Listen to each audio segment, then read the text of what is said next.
Excuse me, can we just... I met Corey back in 2003. He came here as a 9th grader. And Corey has been in the Port Jervis School District since kindergarten.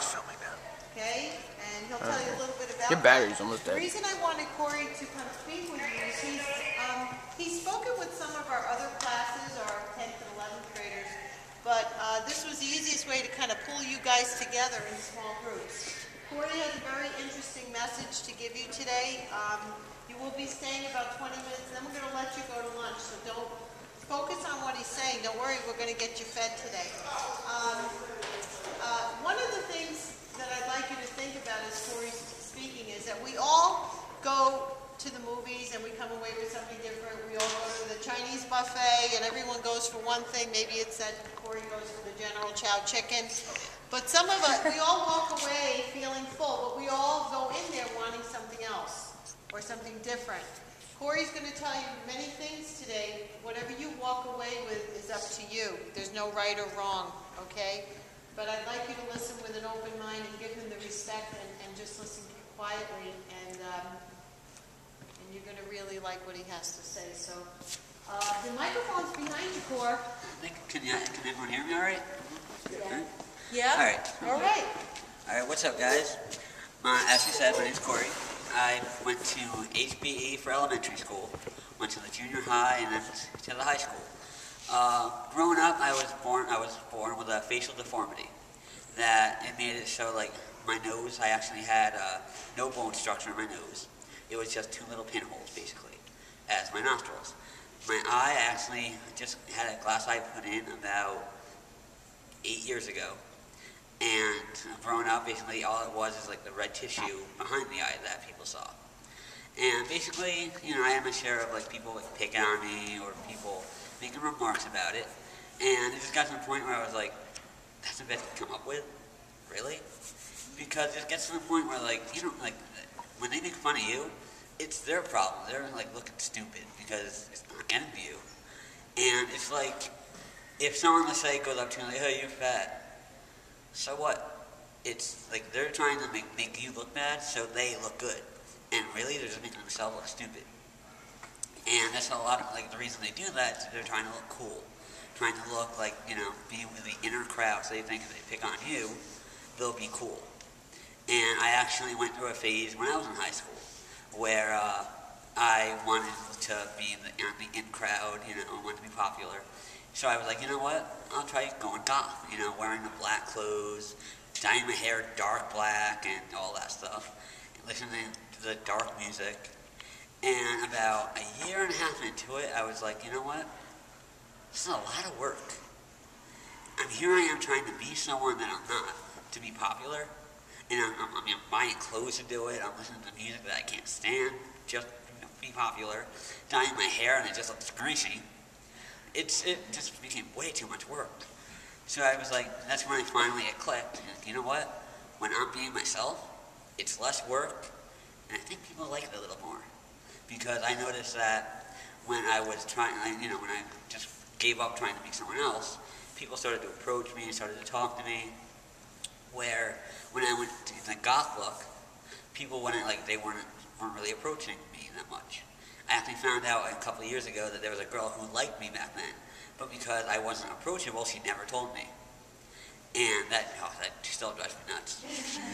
But basically now I'm in college, and I basically have been where you guys are right now.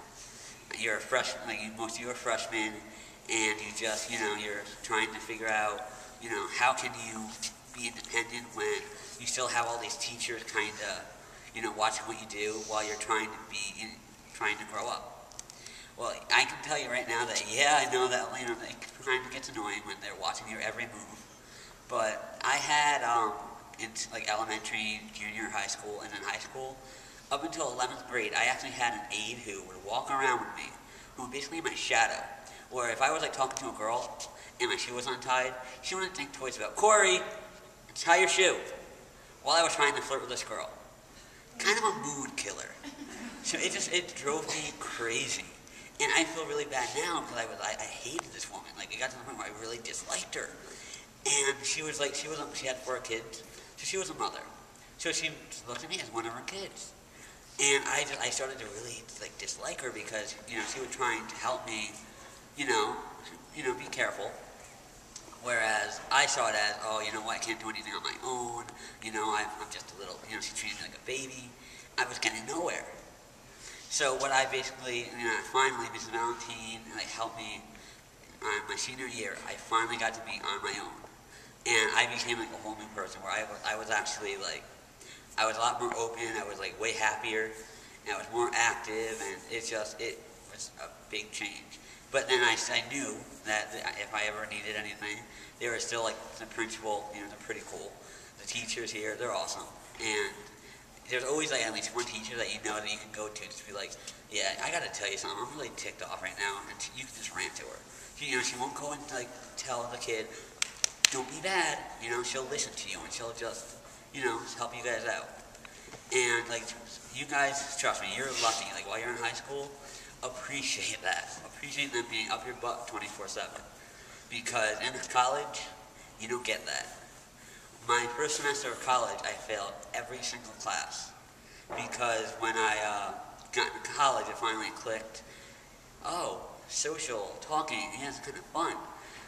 I look at my clock, I'd have like a 10 o'clock class, 9:40. I can, you know, I'm good. I'll go 10 minutes. 9:50, I'm good. I can still wait. 10 o'clock rolls around. I could miss a few minutes. By 10:50, I'm already missed a class because I was too busy talking and having fun. Miss enough classes, and you'll fail. I like got so caught up into it. I would go to class, and I'd just, you know, be talking to the girl next to me, or just not paying attention. And I actually failed every class that semester because of just being social and stuff like that. I paid for it because I actually had a grant where the Commission for the Visually Impaired were actually paying for me to go to school. I lost that because I was so caught up in the social aspect. And I actually passed the 4 classes that I failed, including like 3 extra classes. And I finally got my GPA up enough that they just started, they picked me up again. And now they're paying for me to go again. And I'm telling you right now, I learned my lesson the first time. Now, I mean, I'm going to be social, I'm going to have fun. That's not going to be my priority because in high school you have your, you know, the teacher like telling you, you know, it's late, you got to get this in on time, come on, you know, oh, it's a day late, all right, you're going to get a point off. In college, if it's late, either they don't accept it or you get a whole grade off, which means if you do a B paper, you get a C+. So if you're like an average student, you get like a C+, you get a D because you missed that one day. It's, trust me guys, like, it's just, bust your butt while you're here and appreciate the help that they give you because it's not the same in college. College is awesome, don't get me wrong, I love it. But at the same time, it's a whole different ballgame than high school and junior high and elementary school. Corey, can you tell them some of the things that, the way you see the image that you have in high school as opposed to what's real? Yeah. Can you talk about that? In high school, you know, you have the cliques. You have like, you know, the popular people, the cheerleaders and the nerds, all that junk. And like I said, I went in the goth look because that was popular back then. It took me until, like I said, a year later to realize that yes, I looked, you know, I was dressed in goth, but it wasn't me. And people like would look at me and they like actually think, you know, based on my deformity, they would think, oh, he's retarded because I look different. And you know, you guys listen to me enough, you know that I'm not mentally handicapped. Well, if you like, let's say you're like going out and you see a heavy person, you think automatically, oh, they're lazy. Trust me, you guys just completely get like that image of people out of your head. Because once you get to know someone, you get to know the real them and it surprises you. I actually, I know you guys probably heard of like chat roulette and stuff like that. I got bored one night and I just went on it. And immediately this one person like started laughing and stuff. And then I started to talk to them and they're like, and someone in the room with them started to make fun of me. And I turned to them and they were like, hey, no, he's actually a pretty cool person. And if you get to know someone and you realize, you know, like, you judge them right away, just don't do it. Because when you judge people, it's just, you have no idea who they really are. So what I want you guys to do, and I know it's going to sound kind of silly, But when you go out, like, into the halls today or, outside school, if you see someone that maybe you don't usually talk to, or maybe, like, that's weird, or maybe they're just, like, on the sidelines and not talking to anybody, say hey to them, because you know what, they might surprise you, see what happens. Because, I'm sure, like, maybe, like, the quiet kid in the corner, like, it's thinking, God, why can't someone talk to me, I'm bored, and they don't know how to approach you guys. So just go out and just, like, say hey to someone, because, you might meet someone new that it could be a lifelong friend. We were having a discussion with one of our other groups about Facebook Oh, and yeah. cyberbullying, and somebody asked a question last period about that. Yeah, I know that you guys have, like, basically all the technology at your exposure. And basically you can do whatever you want on the internet, say whatever you want. I am very into, like, video blogging, where I have a YouTube account. And I would, like, just go on and I rant about whatever, basically whatever pops into my head, I go on and I just rant about. Because for me, I want to show people that I have issues just like everybody else. I, have opinions just like everybody else. I'm crazy just like everybody else. And I want them to say, you know what, I look different.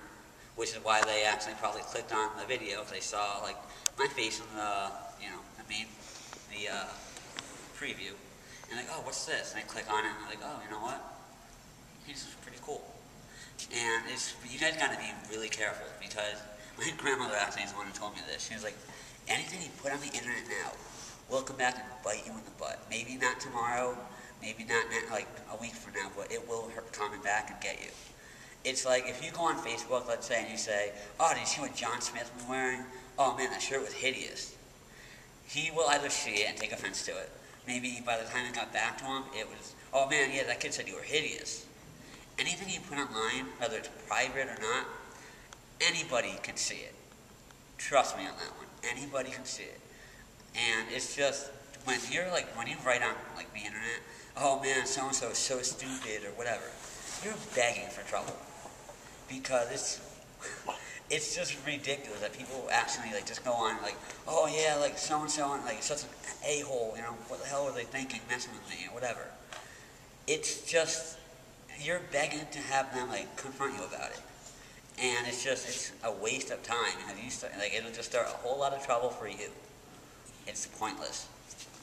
Corey, one of the other questions was about when people get caught doing something wrong, and you were talking about how we make excuses. Yeah. Corey has been through so much that if people just looked at him, they would say, oh, don't yell at Corey. Corey tried for 4 years to get himself an ISS, and he couldn't do it. He only wanted to go there.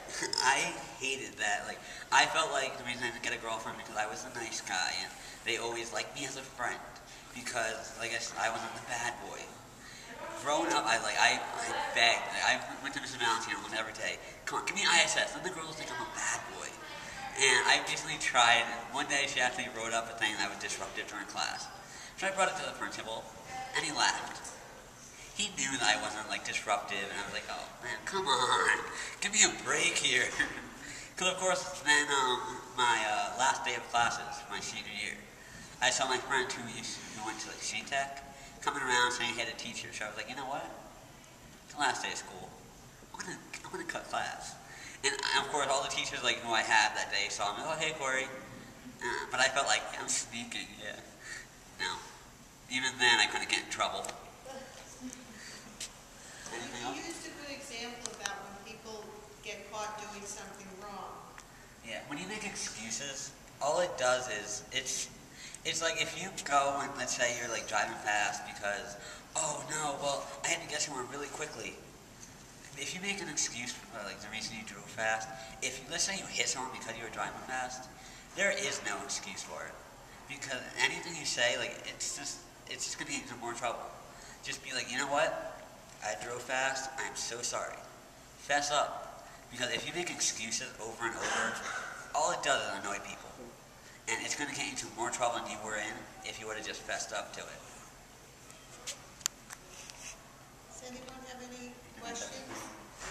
Or anything they'd like? Corey's an open book. Yeah, guys, seriously, I If you am. have a question you'd like to ask him. I will answer anything you guys want to know. So, What are you taking in college? What am I taking? Yeah. Right now, I'm taking fundamentals of or foundations of communication, like a public speaking class. I'm taking creative writing and math, which I still hate. That's right. Even after high school, I'm still loathing math and history, which, like, believe it or not, I've actually missed history. I haven't taken it since I left high school, and I've been like just wishing I could take a history class. And finally, I was like, you know what? I need it anyway. What history classes do you guys have? Okay, I guarantee you, once you guys get out, like, that's another thing. I want you guys to enjoy, like, high school. Don't worry about the dumb stuff like, oh, I wonder if that girl likes me. Just, go up to her and say, hey, what's up? Don't waste your time wondering, like, oh, is this going to happen? Is that going to happen? Just enjoy it. Don't waste your time, like, worrying about dumb stuff. Worry about, passing classes and about having fun. Because in, like, 4 years from now, and you're, like, out of high school and you're looking back, you want to say, wow, that was awesome. Not, wish I did that. One of the things that Corey and I have spoken a lot about is that the reason he wants to get his message out is that, and I don't have to raise your hand, but answer to yourself. Would you have, if Corey was in 9th grade now, how many people would have approached him to become his friend?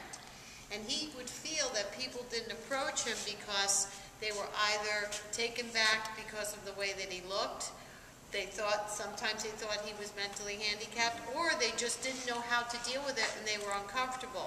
Now you've only spent 15, 20 minutes with him, and you could see he's just like you. He's regular and he has the same feelings as thoughts. So the message, I think, is what, Corey, that you would like them to have. What I want you guys, the main message I want to get across to you guys is don't judge a book by its cover. Because you might look at someone and think, oh, they're so weird, look at them, they're wearing whatever. Or look at them, they look weird because of their face. Or, it's ridiculous to judge someone based on appearance. If you see, let's say, just as an example, you see someone who looks goth, like a goth girl. She could be the sweetest person you know, she just likes dressing that way. You don't really know them until you actually take the time to talk to them and get to know them. When you make rash decisions, it's a waste of time. Because you don't even know that person, you're already judging them. I mean, come on, you guys, trust me. You'll be way better off if you actually take the time to get to know people and then make the judgment like, oh, are they cool, are they a douche, whatever. And some of you probably, you know who you are, feel that you're judged maybe based on the way that you look or that you're quiet. And people don't really know that about you, So I think that was really the message that he was trying to get, across today. So you guys are going to be allowed to go to lunch now. And if you want, Corey's going to hang out here a little bit. He's going to go get some lunch. If you want to talk to him, please feel free. And thank you, Corey, for giving us your time. Thank you guys.